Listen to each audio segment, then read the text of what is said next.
it's a beast. I mean, it's huge. And the real problem is and we'll go through it, but there's 41 separate implementations. So there's the overriding document, and then every country is different. So if you actually have to deal with this from a legal standpoint, it's ridiculous. But it's export control. So as long as you don't have a bunch of offices and random, we're good. All right. So we'll get started here. Wassenaar Disected. We'll start with me, which is always annoying, but you have to go through it. Why does anybody listen to me? I was an attorney for, the last 8 years of my life. I fought big tobacco. That's what I did. I was an appellate attorney fighting the tobacco industry in Florida. I had a kid, which is why I stopped being an attorney. I got tired of being on the road for multiple weeks at trials and the 90-hour weeks. So I went back to being software, which is mostly in office, but now 80-hour weeks instead. Software-wise, I'm best known for writing the Azure BitTorrent client. So I do actually know how to code and hack. And mostly I'm just a father anymore. Like, it's actually the first time I've been away from my son is to be at this talk. So it's a little awkward, but it was a good topic. So I talked to, you guys know Iron Geek, I take it. Talked to Adrian. He said Wassenaar would be a good topic, so I told him I'd come speak. And this is what we're going to cover, to your point. The history of Wassenaar, like what it was, what was its actual intentions originally, why we got there, why we have this, what worthwhile goals it actually does serve. And then everything you wanted to know, probably not everything, but a good bit of everything you wanted to know about Wassenaar. We'll go through that and why we're actually here, why people are in this room and care about it. I mean, 2 years ago, no one would have had any concern at all or cared, unless you were in the encryption scene, and that kind of ended in the 90s. What happened recently, you all know. I mean, the end game on this is the BIS rolled back the rules, and we'll cover what the BIS is if you don't know all the acronyms. And what do we do? What's next? What do we need to do to keep on top of this? And as I said, if you've seen me speak before, feel free to ask as we go. I'll try to repeat your question so it gets on recorded for everybody else. And I will try to actually avoid legalese. There's some because I had to copy part of the Wassenaar text, but the rest of it I'll try to leave out. We may mention, we will actually mention mens rea, which is Latin for mental state. Just remember that it's intent. Okay. So Wassenaar, it was back in the 30s and 40s. We had some big wars. You probably heard about them. No one was probably there at this point, but most of our families were impacted by it. And during that time, we invented some really interesting ways of killing each other. Some really nasty ones. And afterwards, when we were done killing everyone, we decided, hey, maybe we shouldn't just sell this to the highest bidder. Maybe we should have some controls on these. Which started off with an agreement or association known as COCOM. And COCOM was a response to Russia, and the Russian allies were essentially called COMCOM. So this was the U.S. and their allies' response. So you had it was the Coordinating Committee of Multilateral Export Controls. Basically, it was just munitions controls.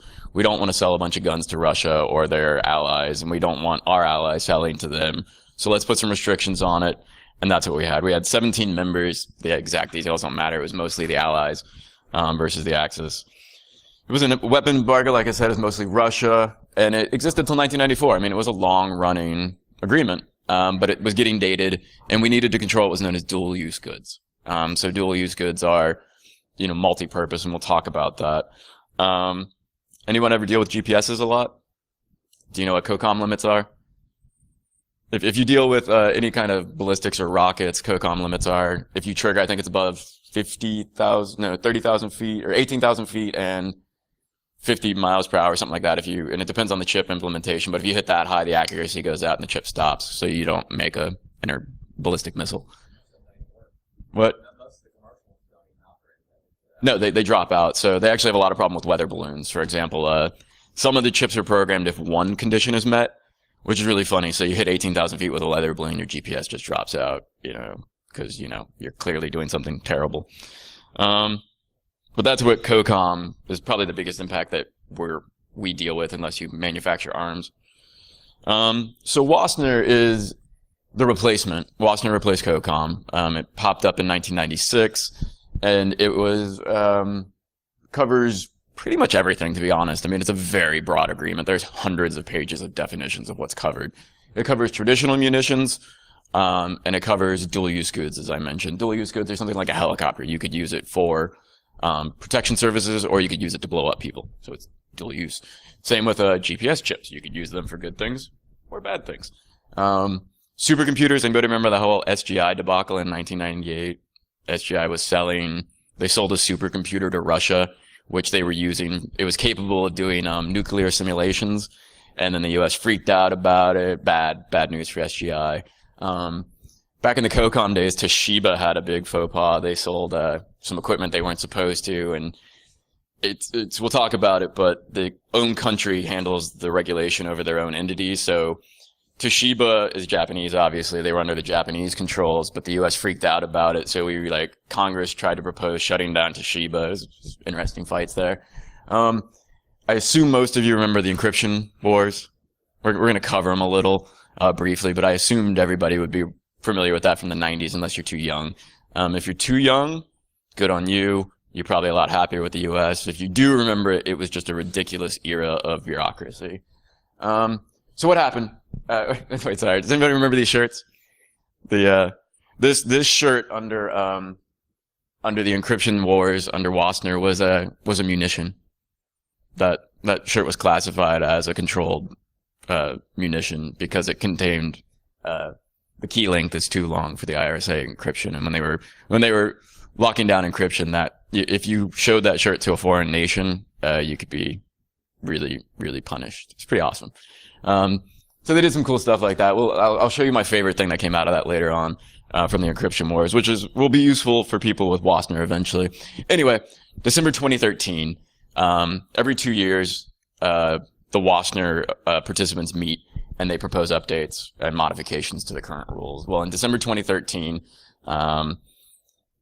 getting a little ahead, but December 2013, the UK proposed some updates, and that's what caused the big mess we're in now. And it was this intrusion software definition. And we'll go through that in a second, but we're going to talk about Wassenaar right now. So there's 41 countries. I'm not going to go through them all, but you'll note there's some big ones missing that are quite prevalent in the InfoSec scene: China, India, and Israel. And as a net result, if we're self-policing and they're not policing, there's a trade advantage there, obviously. If they can sell to anyone and we're locked down, it's not great for U.S. domestic business, which is actually why this started brewing up as a big issue. So we talked about this a little bit, but what's interesting about Wassenaar is it's an agreement. You got to keep that in mind. It is not a law. It is not a treaty. It is an agreement. It is self-policing. Each country implements their own versions of the regulations. So they propose the rules, and then the country says, okay, I'll take those and I adopt certain laws or trade regulations or whatever they need to internally. So there's 41 implementations of Wassenaar right now. Different versions. It's voluntary. So, some countries are a little more lax. Some countries are a little less lax. And we'll talk about some of the problems with that, and which we've actually seen happen already with the intrusion software agreements. So as I said, every 2 years they come back, and then, it's self-policing. That's very important to keep in mind, and what we'll talk about in regards to a recent scandal and why it's interesting. But Wassenaar in the U.S. is controlled by the BIS. Probably one of the most bureaucratic names for a department I've ever seen. The U.S. Department of Commerce, Bureau of Industry and Security. I don't know what the hell that means. I mean, honestly. Really, if you go through what they do, it's just a bunch of bureaucrats. I mean, they literally propose random regulations. They seem to put a lot of thought into it. I'm just not sure it's useful thought. It's very odd. The stuff they've proposed, especially in regards to this, is just ridiculous. But I think we're all pretty familiar with when the government tries to regulate stuff in the software industry, it usually turns into a hot mess. I've dealt with a lot of judges. Not many of them know much about computers. Some of the rulings are ridiculous. When they get it right, though, they do a good job. It's interesting. But the BIS apparently has no concept of software or what happens or the reality of it. And we'll go through why that causes a bunch of problems. This is really just all about a bunch of bureaucratic bullshit that was put out that everybody freaked out. And like I said, the UK proposed it. And the reason they did propose it was actually a worthwhile goal. It was, you all remember Finn Fisher? Anyone? No, yeah. Finn Fisher, it was a big hot mess. It wasn't the best day for the InfoSec world. Revelations, Finn Fisher was being used to crack down on dissidents. There was a big backlash. So in 2013, the UK said, hey, we want to stop this. Which is kind of funny coming from the UK, but still. Sure, it was, it was monitoring software, and they used, who was it? Was it Libya? I think that was the big issue was Libya. It was sold to repressive regimes that was using it to oppress on dissidents by monitoring and intruding their systems. The whole Arab Spring era. So Finn Fisher was sold out as a monitoring tool, intrusion software, to keep track of threats, and was really just being used to target people and, either quiet them in a number of not good ways. So we decided, wow, as a security scene, maybe we should be more controlled with this. And then later on, we of course got Hacking Team, which didn't help anything afterwards. It was very similar to what Hacking Team was doing. But it was a good goal. It really was. I mean, it's not a bad idea. Hey, should we be selling software that can be used by oppressive regimes to, kill people? It's a toss-up. Some people might say yes. Most people would probably say, no, I don't want my software used that way. So we proposed this as a munition, which is funny, but this is what got added, and I won't go through this, but if you read this definition, it roughly breaks down to, I don't even know. It's weird. So the goal here is, if you can see, they're essentially trying to prevent malware, rootkits, and the subclauses are very interesting. These are monitoring tools that have anti-surveillance countermeasures. They're supposed to exfiltrate data, or, the or is interesting, modify the code path. Well, anyone do Java development?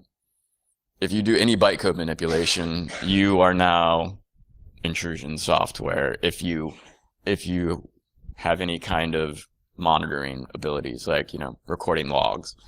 So the net they threw was a little wide. Now, they tried to limit it. Wassenaar is a 2-tier definition, okay? This is actually what is restricted under it.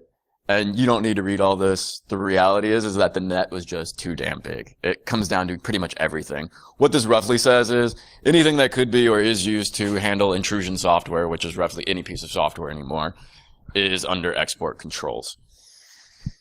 Now, Wassenaar, they did try to limit it. They included a good number of exceptions. So, and we'll explain, or I'll explain, why the exceptions were good, but they didn't happen in the US.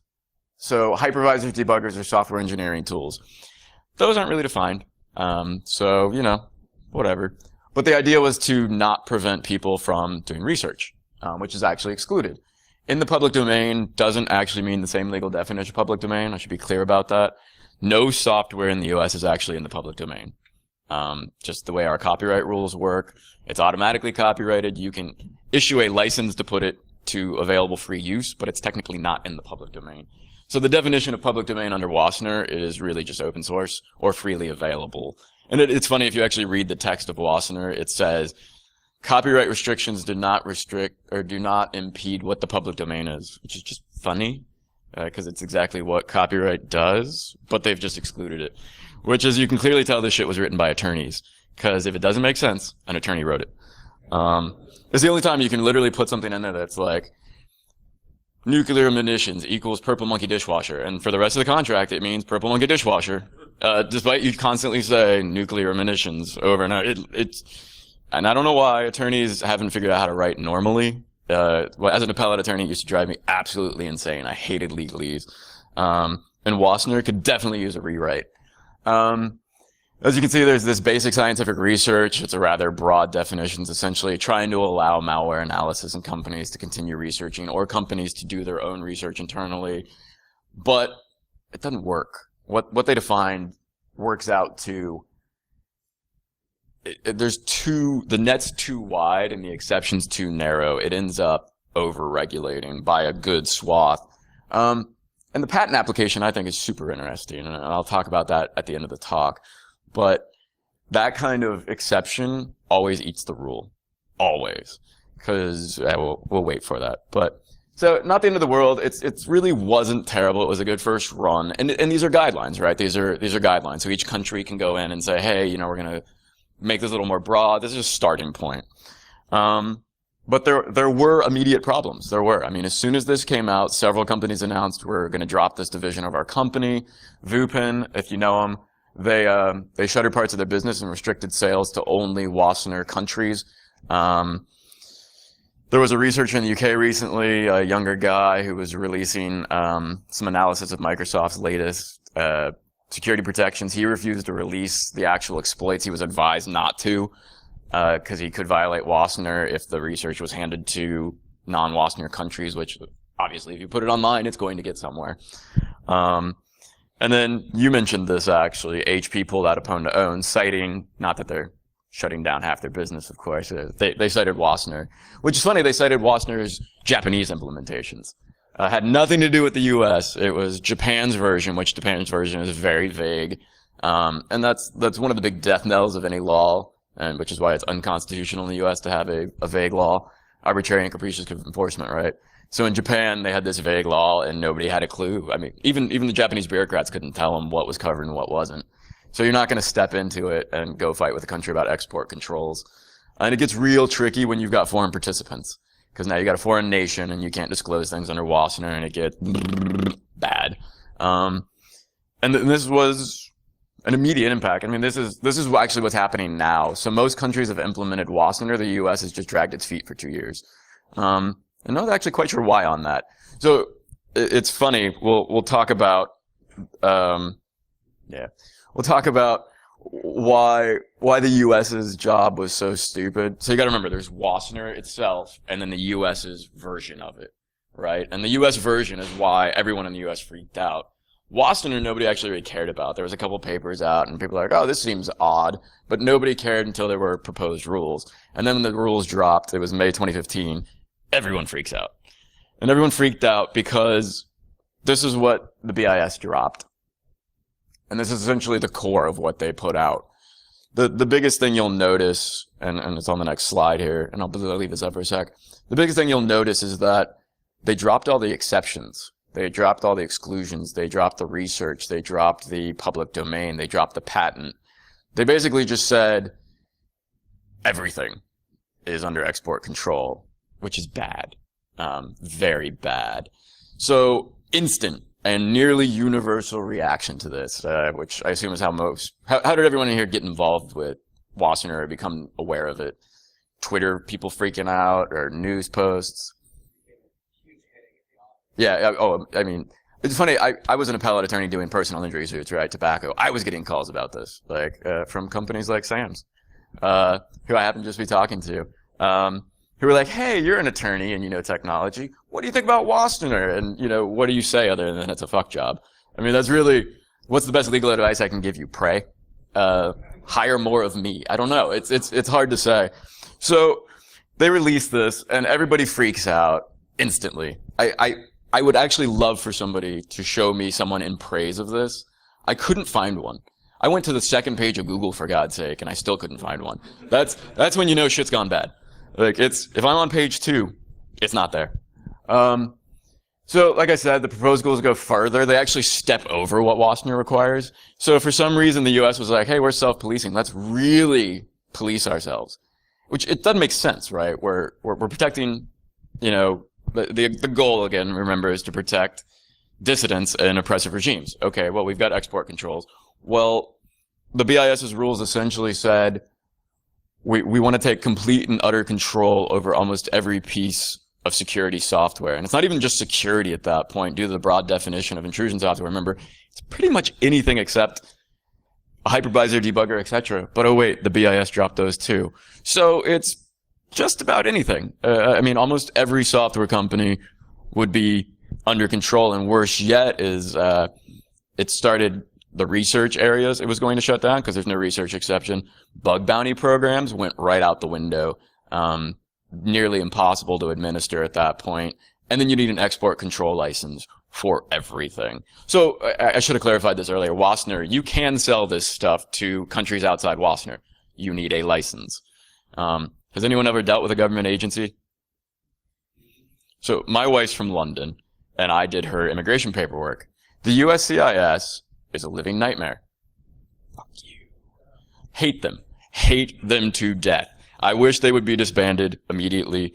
But having dealt with them, I never really was, I never dabbled too much with the government paperwork. It was the biggest cluster I've ever done with my life. I remember I had to get bumped up to a head supervisor at some point, which is a nightmare at the USCIS. You got to call like the toll line. They're charging you $18 a minute. And you get on the phone, and I remember one of the problems was I paid a bunch of money to get the medical exam required for it for my wife. They failed to check off one box. Like there was a box for varicella, chicken pox, that they did not mark. And I remember I called them and said, hey, your doctor screwed up. It didn't mark this. What do I do? They're like, oh, you could just get another one done. And I said, that's great, but my wife's already in the U.S. and I have to get it done in London, but I can't take her back to London because her visa is one entry only. And they're like, yes, that's true. I said, so what do I do? I said, this was your problem.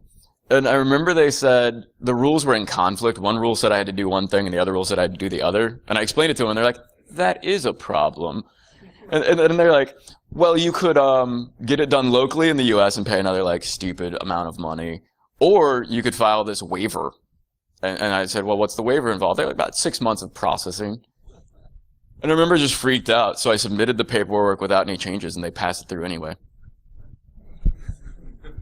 The whole process, I swear, like this bald spot is mostly from that. Like but what the whole point of that is that when you have to get these licenses, if you hired an immigration attorney, you can get through the USCIS relatively quickly. It's the honest truth. They know how to navigate the system. The exact same thing is true of almost every government agency. It's this red tape system, right?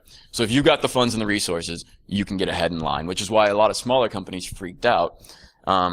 What was funny is the reason this all got rolled back is the bigger companies freaked out too. They're like, holy crap, this is going to shut down all our global operations. So everybody freaks out. Like I said, nearly universal. And my favorite part, the BIS, literally they got on a phone call. Everybody freaks out and starts saying, oh my God, this is terrible. The BIS is like, oh, we better do something, AKA large company called someone they lobbied. Lobbyists got on the BIS. BIS, oh God, I want to keep my red tape job. They have a phone call, and the phone call is hilarious. They actually are quite funny. They essentially backpedal and say, well, these are just proposed. We really just want your comments. So they drop a bunch of rules as a fishing expedition, apparently, to get everyone to freak out, to tell them why they're stupid, so how they can fix it. What do we pay them for? Just have us write it, at least. But on the phone, they were asked questions like, oh, does this shut down research? No. The follow-up was, but it would prevent the tools used in research. What? So you can research, but you can't send the tools to anybody. And since one of the biggest things was literally thousands of comments filed, which I think is hilarious because that never happens. I mean, it's very rare that everyone gets together and actually goes through the process of filing comments. So the big breakdown here, and I'm going to go through some examples of what some of the larger companies' objections and some of the smaller companies' objections, and even my company that I work at Catavolt. We don't do security software, but Wassenaar was so broad, it would have shut down a lot of what we do, which is weird. That's how broad the reach was. This is important, and I think this is where this all comes collapsing down. They're trying to regulate intent, and I mentioned mens rea, right? That was the legalese I was going to use. This really what they're trying to do is, on dual-use goods, they're trying to prevent the bad acts, the bad mental state. They don't mind if you sell monitoring software to a country that's not going to use it to kill dissidents. They don't mind that, but you never know what it's going to be used for, right? So the theory is that we have you fill out this paperwork, the BIS can review it. The BIS will then, oh, this is good, this isn't a bad intent, pass it through. Reality is if you have enough attorneys and enough paperwork, you'll get it passed through. Or if you have enough connections. So that gives an advantage to the larger corporations who've got the teams of attorneys. Smaller corporations are going to have a tougher time. And Hacking Team. So Italy is where Hacking Team was out of, right? They're a signatory.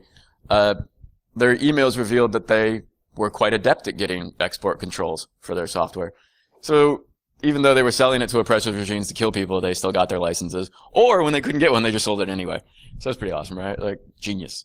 Which is one of the problems with this. There's actually a section in Wassenaar that talks about we're only going to regulate things we can actually control. Software is really tough.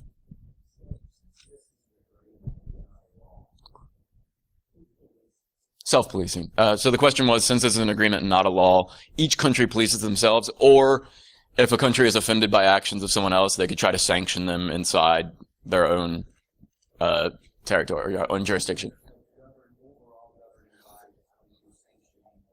No, this isn't WIPO. This isn't. There's no WTO on top of this. This is literally each country has their own regulations. If you violate them, you're subject to your own. So obviously, there's some interesting works there if you have enough connections in a country that system might be a little loosey-goosey, for lack of a better legal phrase.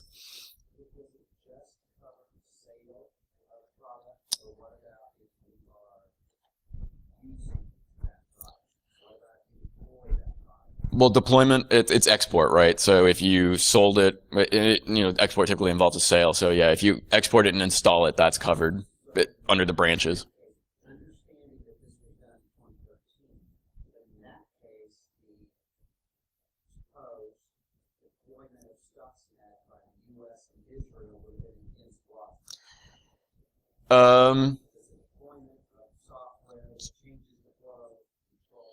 So the U.S. government's supposed, the question is whether deploying Stuxnet in Iran by Israel. So Israel's not a signatory, so as long as they deployed it, it would have been fine.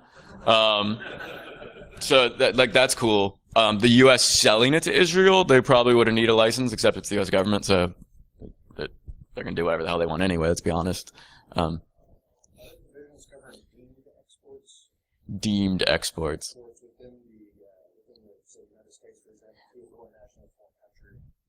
Exports within the U.S.? I guess I'm confused on that phrasing. So you have a foreign company. So you sell it to them.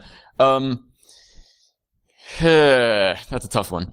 If it could be, I would assume it breaks down to if the foreign corporation is actually held by a foreign owned, or if it's a separate subsidiary, it's a licensed independent U.S. corporation, it should be okay. But I don't know how much control you'd have to put into place to make sure it didn't get upstream, and who's responsible at that point. The honest truth is, at this point, under these rules, we have no idea what would be covered because the BIS has rolled it all back. So I want to be clear on that. We actually don't know anything right now, other than what they proposed, which they said they're not going to use. Maybe.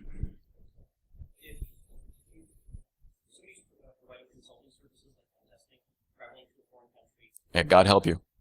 God help you.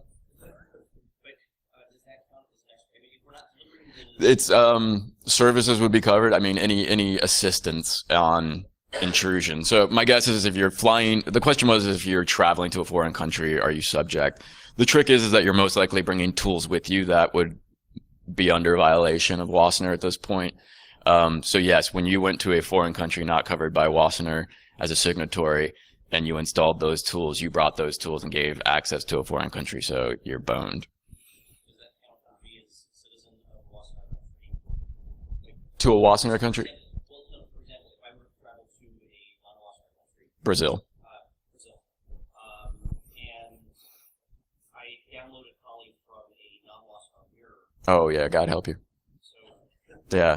Yeah, well, honestly, at this point, like I said, it's gray. We don't know what would actually be controlled, but most likely, yes, that would be a problem. Yeah, you don't play that game right now. My guess, my professional opinion is a lot of it's going to get rolled back because part of Wassenaar, like I said, is you can only control things. You should only apply Wassenaar to things that can be controlled, which is why there is a public domain open source exception. You're not going to stop the flow of a piece of open source software, right? But the US, the BIS, we dropped those rules. So if you would have gone and downloaded Metasploit, for example, you would have been fine under Wassenaar as proposed in 2013. You would not have been okay under the US's version of it, which is weird, right? Because you just downloaded something that they could go download themselves. What? I don't know.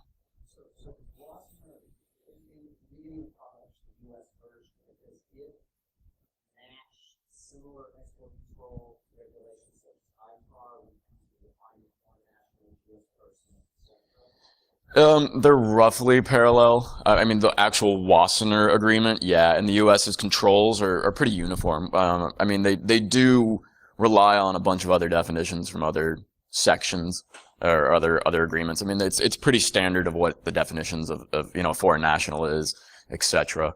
There are special exceptions in Wassenaar for certain countries inside Wassenaar. So for the U.S., we favor the five participants: the UK, New Zealand, and I can't remember the other three.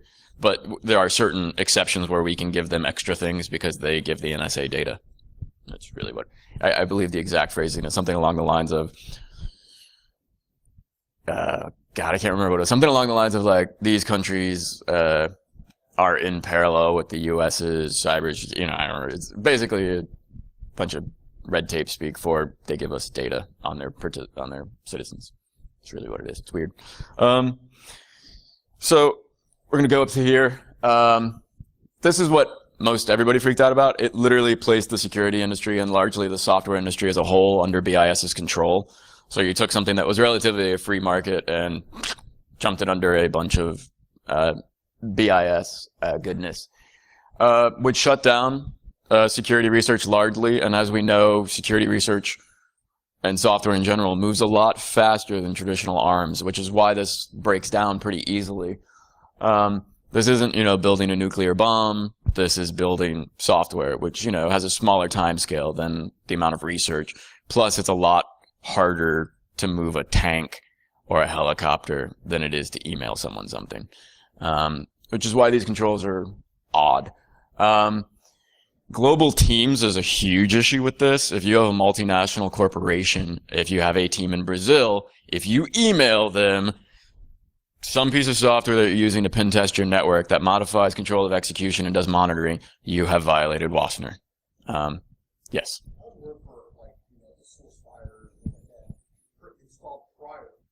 To this? Well, yeah, exactly. The question was, how would this impact previous installations? You would be providing support, which would be under those legalese definitions. That would most likely be a violation to provide further support. Previous sales, obviously, it's not going to be retroactive. They can't punish you for something, or at least it would be a due process violation to punish you for something you did before it was illegal. The sale. Correct. Now I should say something like SourceFire Wassenaar, as long as it's publicly available and doesn't require updates, would not be regulated under Wassenaar, not the BIS's version. But there's essentially an open market. If you sell it off the shelf roughly and it can be installed without heavy maintenance, that's okay because it's available to all. It's roughly the public domain exception. But that's not the same for BIS. So larger corporations that are selling unmodified software, but if it has to be custom tailored and there's a lot of consulting required, you're going to get in that gray area and lawyer up is really all you can do at that point. Though I expect we'll see some big changes. I really do. The first rollout was just terrible. So the vague part, as I mentioned earlier, is probably the biggest death knell on this. The real problem wasn't that large corporations don't have enough lawyers to deal with the red tape. It's that they actually couldn't figure out what the hell the red tape was, which freaks them out. Freaks small companies out, freaks large companies out. Everybody threw a fit.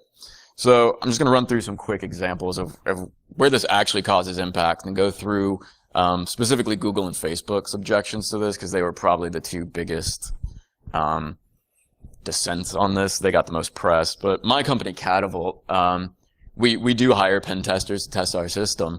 They're not all from the U.S. And we have a team. We have a team that does development for us in Brazil. We couldn't send them, even communicating with them about the research we had done on our systems would probably be a problem, which is weird.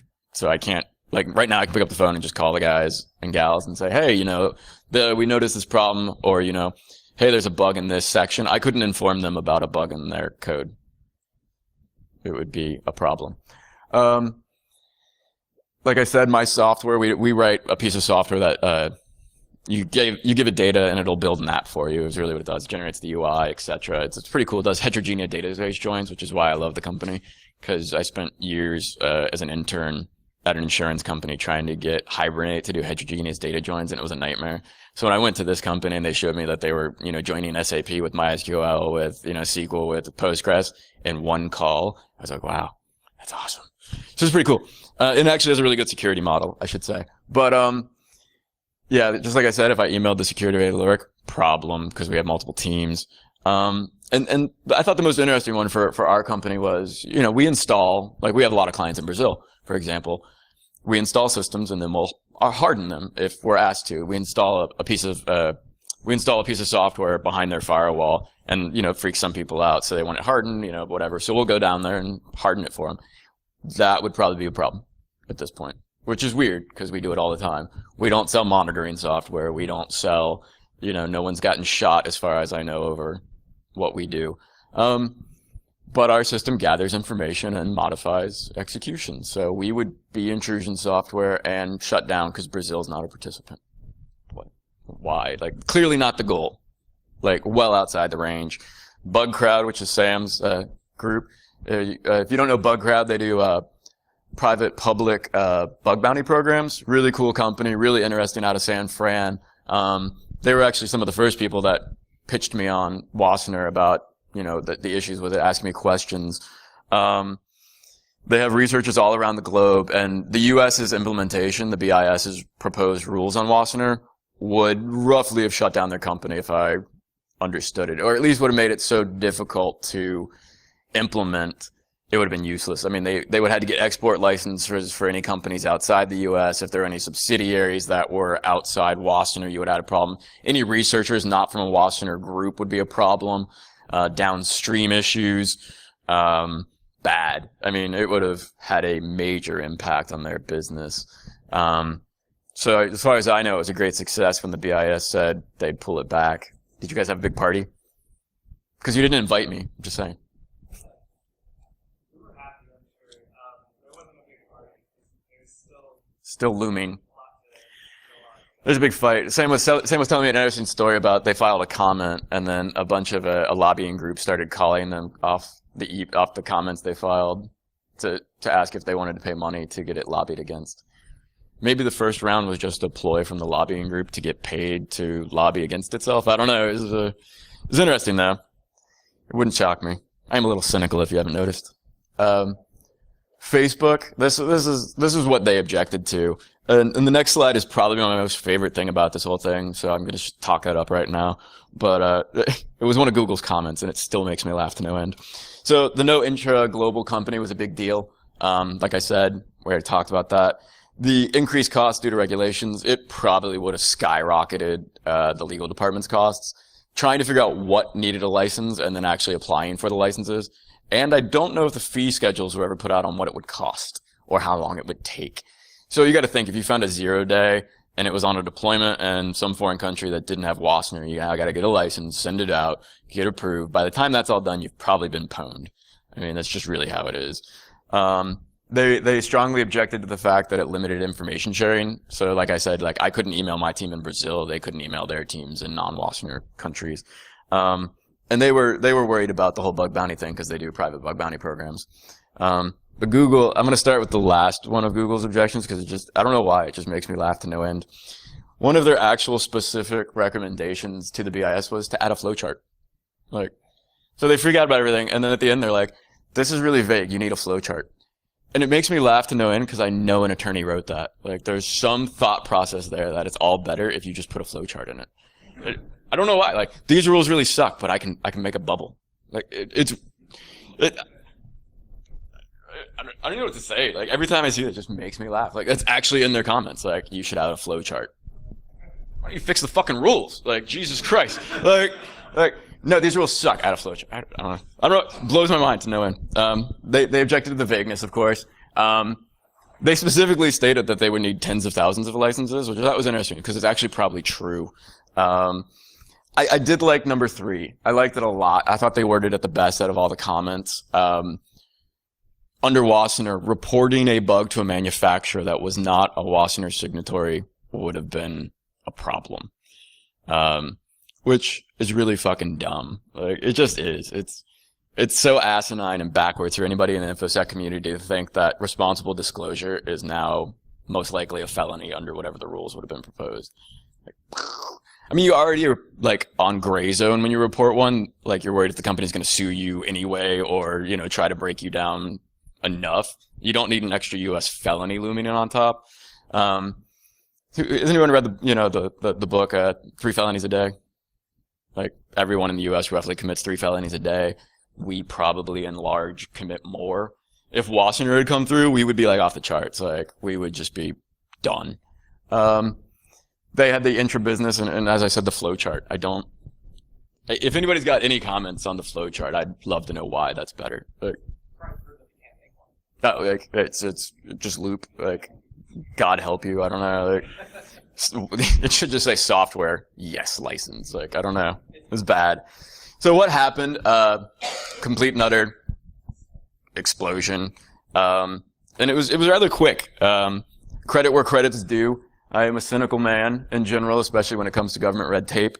But the BIS, they did relent, and they did it relatively quickly. We don't have anything specific from them, but they did come out and publicly say, we're working on new rules, and you can believe that to mean we will retract the current ones. It's not done yet. So we've got a nice statement, but we don't have any action yet. So the current rules still stand as proposed. They're not enacted. And what's interesting is we'll probably get new rules soonish. It's a toss-up for me. November, the BIS has their big conference. They may come out then, which would be interesting. But I'm probably leaning more towards they'll hold off till after December 2015, because that's the next meeting of the Wassenaar participants, which they'll most likely make some changes to Wassenaar. And if the BIS was efficient, they just wait till those changes came in. They may not. They may propose some really stupid rules in November and then get it all changed December. More work. I don't know. Overtime. I don't know. But there's definitely been some scuttlebutt that there's going to be some changes in Wassenaar. So hopefully we'll see them in general. And then where we go from here is pretty easy. I mean, reality is you got to stay vigilant on this. New rules are going to come out. They're going to have problems. I guarantee you. This is an extremely complex area to try to regulate. You're regulating intent with export controls over software. Software is such an ephemeral device. It's like trying to put Jell-O in it's just going to go somewhere. Like, there's too many things that overlap in software, and there's too many, it's dual use goods. Like, by definition, these have good and bad applications. So you're trying to regulate the bad, but you're covering both. And dude, I mean, just software in general, you got to remember, it's very quick moving. It's very easy to transport. And we go everywhere. I mean, we do. Like, I've worked in probably every industry I can think of because I was a software engineer. Insurance, healthcare, law, God help me, I can't even think of it all. I mean, and we probably all have. Most everybody here has or touched something. So we're going to have a very tough time with this. But very briefly, some of the possibilities for the rules that may come out, some potential defenses for it. I just want to go through that. So the open source tools, if they put this back together, if the BIS actually adopts the exceptions from Wassenaar, open source would be okay. Which, for a large part, that fixes a lot of the issues. A lot of the tools we use are open, they're not proprietary. I really like the patent exception, because all you've got to do, roughly, it says that the minimum required for a patent application, but there's some wiggle room there that if your patent attorney happens to tell you, wow, you need to include everything in that, patents are public record. Now the source is there. If you don't want to open source it, it's still it's open, but you still own the copyright. You could do it with licensing otherwise. The debugger hypervisor tool, another one of those exceptions that can eat the rule. It's a bugger. What's your tool? It's a debugger. Don't worry. As long as it can debug, you're probably all right. You're cool. Because essentially, what's every piece of malware and rootkit? They almost always use the debugger bits. That's usually how you're hooking in there. So you can probably get away with it. It is a debugger. It's just really, really nasty. There were some fights among Wassenaar commenters about whether a debugger needed a GUI to be a debugger. Whatever, just put a GUI on it. Don't turn it on. What if the tool has a debugger built into it? Exactly. You just Is that technically a debugger, or is that considered software? No one knows. I would claim it was a debugger if I was trying to export it. I mean, personally, like they got to come to fight with you at that point. Remember, if you're in court, you already lost, so that's just the reality of it all. I mean, it's true. It's true. And then you got the First Amendment, which is it's one of those long, drawn-out fights. It'll invariably come up. And this is actually probably my favorite thing in the whole talk. So the crypto wars we talked about at the beginning. Do you guys remember when they actually printed out PGP? 6,000 pages of books, and then they scanned it in Europe because the restrictions required electronic formats of the code, so it was physical. It was fine. Whatever. It's just brilliant. Like Phil Zimmerman was hilarious. Like he's just a cool guy. So like I said, stay alert. You know, keep your head up. We don't know what's going to happen. When I put this talk in, it was all a big mess, and then the BIS relented, so it kind of took the air out of it there. We already did our scream and yell enough to get it pulled back. It's quite impressive, actually. Like the whole community got together. I was impressed. If you got questions left, you're welcome to fling them at me. If you want to ask something else outside of this, if you want to know anything about tobacco, happy to help. Quit smoking. Thank you.